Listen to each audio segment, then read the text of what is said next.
أعوذ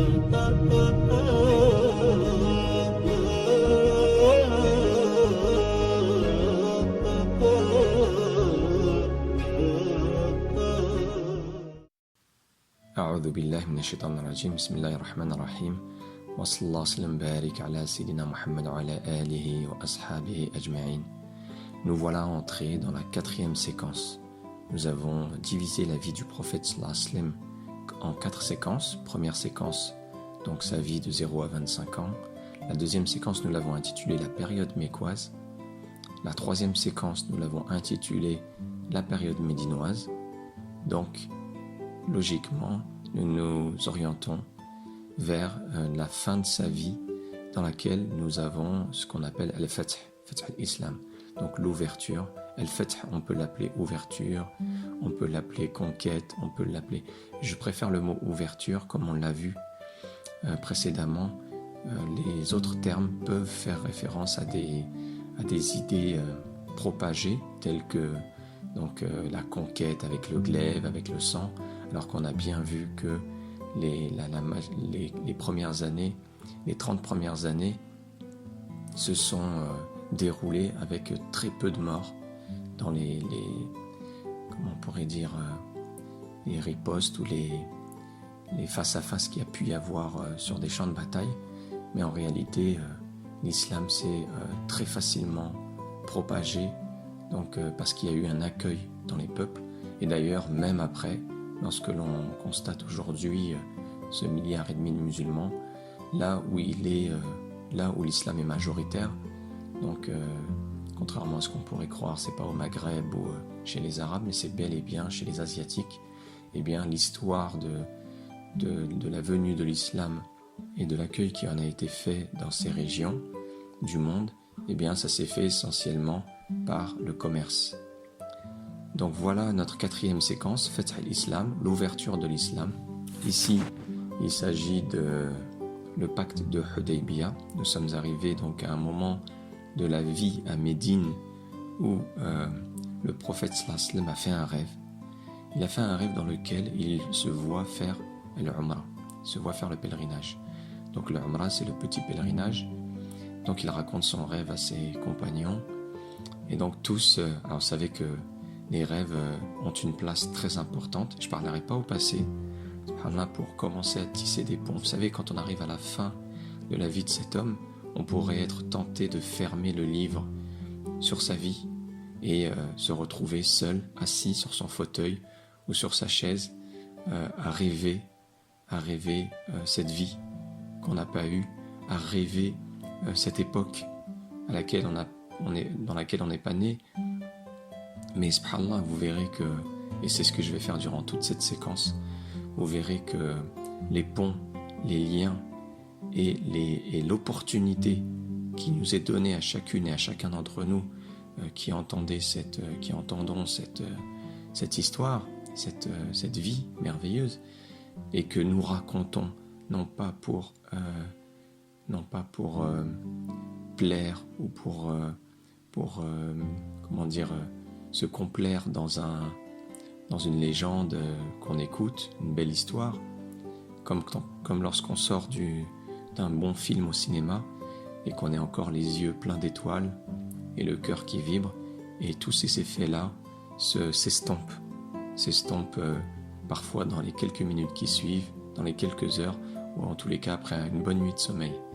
Non, là il s'agit vraiment de montrer qu'après le prophète sallallahu alayhi wa sallam, eh bien cette opportunité, ce privilège qu'on a d'être être humain, c'est un privilège énorme qui nous permet de poursuivre cette aventure, qui nous permet de s'élancer dans les pas du prophète sallallahu alayhi wa sallam, dans son cheminement qu'il a laissé derrière lui, et de vivre ces événements-là, mais dans notre vie, de les vivre au quotidien, dans l'échange qu'on a avec les êtres humains, avec la création, et de poursuivre ce lien avec Dieu subhanahu wa ta'ala et créer ces liens, établir ces ponts avec ces hommes et ces femmes qui nous ont précédés dans la foi, jusqu'à ce que notre envie, notre shauq, notre désir ardent de les rencontrer juste après la mort, puisque alhamdoulilah, le monde de Barzakh est une occasion de retrouvailles juste après la mort. Donc c'est un monde dans lequel les pieux se retrouvent, et aussi dans l'installation dans nos grandes propriétés du paradis, que Dieu nous y installe tous. Donc ici, je disais donc que le prophète sallallahu alayhi wa sallam fit un rêve, et le rêve a une place très importante en islam. Ça ne s'est pas non plus fermé avec la mort du prophète sallallahu alayhi wa sallam ou des premiers califes. Non, il y a de nombreux hadiths qui parlent de l'importance du rêve, du fait que ces rêves-là, faits par des croyants, eh bien, resteront, auront gardé en eux le parfum de la prophétie. Donc attention, je ne parle pas ici d'une prophétie qui existerait après le prophète sallallahu alayhi wa sallam, puisque par contre là c'est clair et net, le message a été livré dans son complet à travers les textes, et il a été codifié à travers des textes, donc il a été livré dans son complet à travers le cheminement du prophète sallallahu alayhi wa sallam. Cela ne veut pas dire que c'est terminé, ça veut dire que voilà donc le code qui est entre nos mains pour pouvoir à nous-mêmes s'élancer dans ce chemin-là, à l'image de celui qui aurait fini d'écrire un livre du code de la route. C'est pas l'exemple le meilleur, on le verra par la suite, pour caractériser l'islam, mais en tous les cas, tout le monde peut après reprendre ce livre et réapprendre à conduire donc avec sa propre spécificité. Donc nous voilà donc face à ce rêve, le rêve d'un prophète. Il a la particularité d'être véridique, c'est-à-dire que lorsque le prophète fait le rêve, c'est que ça va se réaliser. On le voit avec Ibrahim alayhi salam, mais là il s'agit de ce rêve fait par le prophète Mohammed sallallahu alayhi wa sallam, où il se voit à la Mecque en train de faire le pèlerinage. Rappelez-vous que nous sommes dans des circonstances particulières.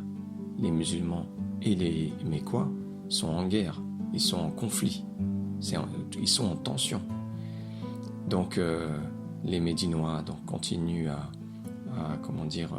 rendre leur voie incertaine, donc non sécurisée, donc pour les astreindre à les accepter, pour les forcer à les respecter, donc dans leur liberté d'expression, dans leur foi. Et les Mécois, eux, n'hésitent pas à chaque occasion de emprisonner, tuer, assassiner des musulmans. Donc là, on est vraiment dans un bras de fer entre ces deux villes. Médine qui continue à grandir, qui continue à se structurer, les Médinois qui continuent à grandir dans leur foi et dans leurs convictions après tout ce qui s'est passé, et surtout au quotidien, continuent à respirer cet air prophétique qui leur vient matin et plusieurs fois par jour, à travers notamment les 5 prières par jour. Donc ce rêve-là, comme je vous le disais, la porte est toujours ouverte. Le prophète sallallahu alayhi wa sallam nous enseigne à raconter le beau rêve à ceux que nous aimons.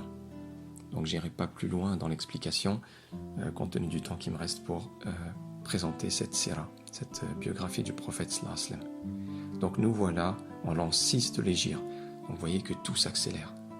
À peine 6 ans après l'Hégire, donc après cette émigration de la Mecque à Médine, nous voilà donc avec 1400 compagnons.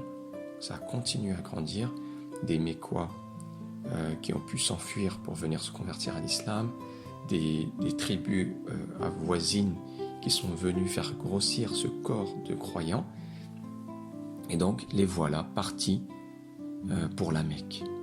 Alors, comment ça, partis pour la Mecque, malgré qu'ils sont en conflit, malgré qu'ils sont en tension?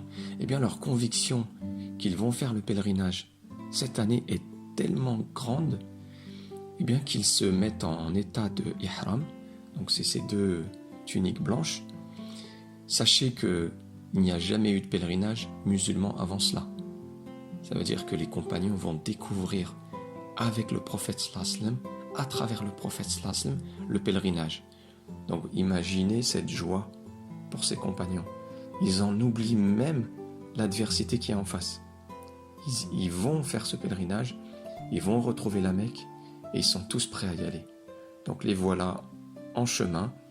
Bien sûr, ils gardent des armes avec eux au cas où ils sont agressés, mais ils partent en mode pèlerin, et je pense qu'ils espèrent, puisque c'était vraiment le cas à l'époque, que les Mécois respectent cet état de pèlerinage, puisque ils étaient habitués, et les Mécois avaient une réputation de bien accueillir les pèlerins. Or, ils sont pèlerins, et donc vont vers la Mecque. Sur le chemin, voilà ce qui va se passer.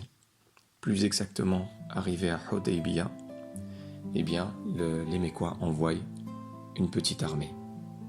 Ils envoient une petite armée. Pour certains, c'est l'occasion de les détruire tous. Et donc, ils envoient une petite armée. Ils s'opposent à leur venue, mais en même temps, ils restent prudents. Pour eux, les attaquer les musulmans, comme je vous le disais, ça entamerait leur réputation. Et puis, il y a d'autres raisons dont on a parlé. Il y a de plus en plus de conversions dans les familles. Ce phénomène, il se multiplie. Donc là, ça serait s'entretuer entre propres membres des familles. Donc les voilà cette armée menée par un homme, donc un Mécois connu pour donc sa spiritualité dans le polythéisme, mais et le prophète sallallahu alayhi wa sallam, quand il le voit de loin, il dit à ses compagnons, élevez la voix pour la talbiya. Labbaik Allahumma labbaik, labbaik la sharika laka labbaik, innal hamda wal ni'mata laka wal mulk la sharika lak. Donc cette formule que tout musulman dit lorsqu'il se dirige vers la Kaaba et qu'il se dirige vers la Mecque pour faire son pèlerinage, où il répond à l'appel de Dieu en disant « Me voici, labbaik, me voici, ô Seigneur ». Donc voilà où nous en sommes. En élevant la voix, cet homme-là, qui est à la tête de cette armée, se sent envahi par un sentiment qu'il n'avait jamais ressenti avant. Tous ces musulmans, tous en blanc, la vue est merveilleuse. Il n'avait jamais vu ça. Il n'avait jamais assisté à d'une même voix, d'un même élan spirituel, et sans oublier la présence du prophète sallallahu alayhi wa sallam parmi eux. Et là, son cœur, il est touché. Il est touché, toute animosité quitte son cœur. Il n'en est pas encore à se convertir, mais en tous les cas, il n'a pas l'intention de les attaquer. Et là, des pourparlers, ou ce qu'on va appeler les fameuses négociations, vont se mettre en place. Les négociations vont se mettre en place. Et là, c'est une longue narration dont malheureusement, comme je vous le disais, le temps ne nous permettra pas d'aller au bout. Mais sachez que lors de cet échange, de ces négociations, eh bien, il y a eu plusieurs négociateurs.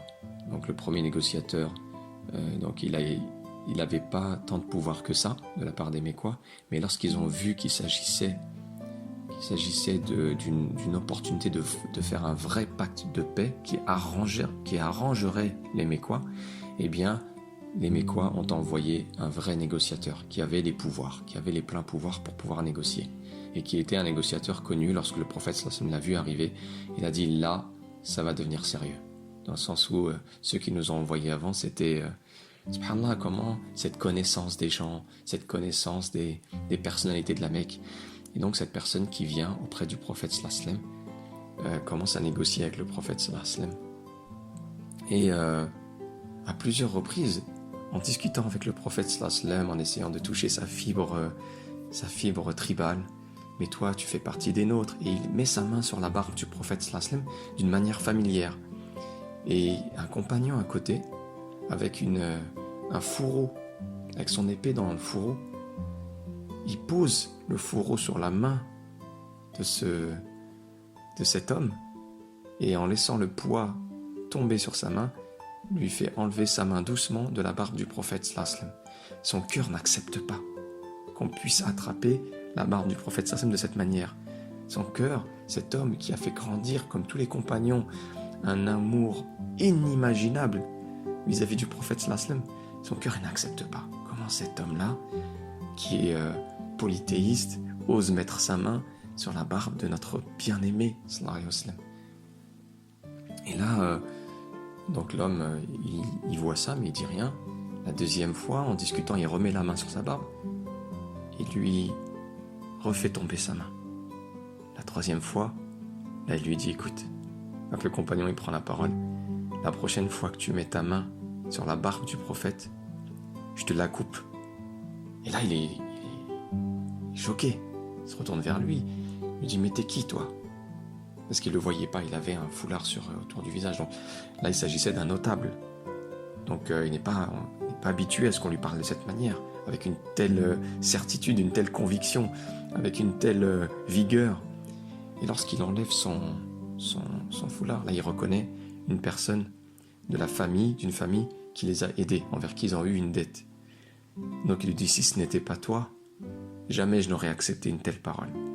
Mais subhanallah, dans ce lien et ce contact, ces gens-là vont commencer à voir l'amour que les compagnons portent pour le prophète sallallahu alayhi wa sallam. Il y a quelque chose qui a changé.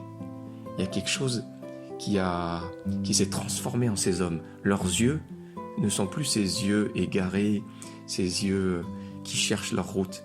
Ce sont des yeux de personnes résolues, de personnes déterminées, qui savent qui ils sont, qui savent d'où ils viennent, qui savent où ils vont et qui sont déterminés.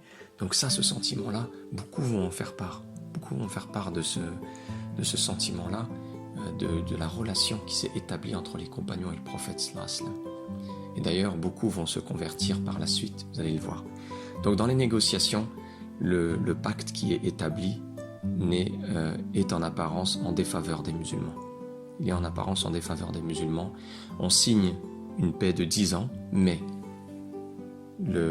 cette personne qui est venue négocier en faveur des Mécois leur demande de retourner chez eux et de ne pas venir à la Mecque faire leur pèlerinage. Et ça va être un point, vous allez le voir, qui aura du mal à passer chez les compagnons. Eux qui étaient préparés à y aller, qui étaient préparés à faire le pèlerinage. Et donc, c'est un premier point qu'il a mis dans la négociation. Le deuxième point qui a eu du mal à passer, c'est le fait que Muhammad sallallahu alayhi wa sallam, Rasulullah, donc au début, Min Muhammad Rasulullah, donc le pacte il s'établit entre deux personnes, de Muhammad l'envoyé de Dieu. Là, il lui dit, ah non, on va pas mettre l'envoyé de Dieu. Si tu étais l'envoyé de Dieu, on te suivrait. Non, on va mettre plutôt Muhammad ibn Abdillah. Alors, le prophète sallallahu alayhi wa sallam, ce n'est pas lui qui écrivait. Ce n'est pas lui qui écrivait ce pacte, parce qu'il était, rappelez-le-vous, analphabète. Il ne savait pas écrire. Même s'il apprendra par la suite, pour écrire de sa propre main les fameuses lettres aux gouverneurs et aux rois environnants, mais jusqu'à présent, il ne sait pas écrire, il ne sait pas lire. Donc là, il demande à son scribe, il est un scribe, il demande d'effacer. Et ce scribe-là, il refuse. Et là, vraiment, c'est un moment, c'est incroyable. C'est pas qu'il refuse, son corps refuse, il ne peut pas. Il ne peut pas effacer Rasulullah. C'est trop dur pour lui de l'effacer. Le prophète sallallahu alayhi wa sallam lui dit, efface-le. Et lui, il est bloqué, il est paralysé. D'un côté, le prophète sallallahu alayhi wa sallam lui demande d'enlever le titre qui lui revient. Et d'un autre côté, lui, il ne peut pas. Alors le prophète sallallahu alayhi wa sallam lui dit, où ça se trouve, Rasulullah? Et là, on lui montre, et là, il l'efface lui-même. Vous voyez comment on va entrer dans une période de perturbation dans les relations, entre les sentiments d'amour, entre la conviction, et le prophète sallallahu alayhi wa sallam, lui, dans tout ça, dans tous ces états, l'ahwal, ces états d'âme, ces états spirituels, il ne perd pas le nord. Il est conscient qu'il peut signer là une paix. Et le prophète sallallahu alayhi wa sallam préfère de loin la paix à la guerre. Parce que c'est son but, c'est de pouvoir transmettre son message. Son but, c'est de pouvoir établir des relations fraternelles et humaines qui soient apaisées. Et donc, ici, on lui propose de laisser tranquille sa communauté. Donc lui, il ne s'en fait pas. Il voit l'avenir. Il voit ici la fameuse réalisation du rêve qu'il a fait. Donc, même si ça ne se réalisera pas cette année. Et donc, le prophète sallallahu alayhi wa sallam donc, accepte qu'on marque Muhammad ibn Abdillah. Et parmi les autres aspects qui sont en leur défaveur, eh bien, c'est le fait que celui qui se convertit à l'islam, eh bien, les Mécois auront le droit de les récupérer, de les emprisonner, de venir les chercher jusqu'à Médine. En plein cœur de Médine, c'est ce qui va se passer. Donc, dès qu'il y a un Mécois qui va fuir donc la Mecque vers Médine, eh bien, il sera récupéré et les musulmans ne pourront rien faire. Voilà pour les aspects, on va dire, en défaveur des musulmans. Et au contraire, si un musulman apostasie sa foi, eh bien, les musulmans ne pourront pas le récupérer pour le punir ou l'emprisonner ou quoi que ce soit. Donc, voyez ici comment en apparence ce pacte est en défaveur des musulmans. Et pourtant, le prophète sallallahu alayhi wa sallam pressent une grande victoire. Il pressent dans ce pacte-là. Et subhanallah, et vous verrez qu'il a parfaitement raison. Voilà les musulmans qui se retrouvent seuls dans leur campement à Hudaybiyah. Et le prophète sallallahu alayhi wa sallam leur demande de se raser la tête. Et personne ne peut obéir. Donc j'insiste sur le fait de pouvoir. Il ne s'agit pas de désobéir au prophète sallallahu alayhi wa sallam. Il s'agit d'en être incapable. Ils sont incapables de lui obéir. Pour eux, ils sont comme en attente d'une révélation, quelque chose au-dessus du prophète sallallahu alayhi wa sallam, un verset du Coran qui viendrait descendre et leur dire que le prophète sallallahu alayhi wa sallam a pu se tromper et qu'il s'est trompé. Donc ce n'a pas été le cas. Mais voyez, ici, on apprend dans les sciences du hadith et dans les sciences religieuses que ce que nous a apporté le prophète sallallahu alayhi wa sallam, c'est une forme de révélation. C'est pas une révélation directe, mais c'est une forme de révélation. Elle a un pouvoir d'authenticité qui est énorme. Tout simplement parce que le prophète sallallahu alayhi wa sallam, il pouvait se tromper dans certaines choses, mais quand il se trompait face à une décision qu'il prenait, tout de suite la révélation descendait pour le corriger, ou Jibril alayhi salam, l'ange Gabriel, venait le voir pour lui dire ce n'était pas ainsi, mais comme cela. Et là, le prophète sallallahu alayhi wa sallam rectifiait immédiatement, ce qu'on appelle la rectification divine, ou la rectification suprême. Ici, ils étaient en attente de ça, en espoir plutôt de ça, parce que ça leur paraissait mais pas normal que les musulmans se fassent écraser de cette manière, que les musulmans se fassent humilier de cette manière, alors qu'ils sont en capacité de répondre, ils sont en capacité d'obtenir mieux, d'obtenir ce pèlerinage. Ils ont maintenant cette force. Mais le prophète sallallahu alayhi wa sallam veut éviter le bain de sang, il veut éviter, à chaque fois qu'il a pu le faire, les confrontations de ce type. Donc voilà que le prophète sallallahu alayhi wa sallam fait une demande auquel les compagnons n'arrivent pas à accéder, et nous verrons dans un prochain épisode la suite de ce pacte de Hudaybiyah qui ne peut pas tenir en un seul épisode. Assalamu alaikum wa rahmatullahi wa barakatuh.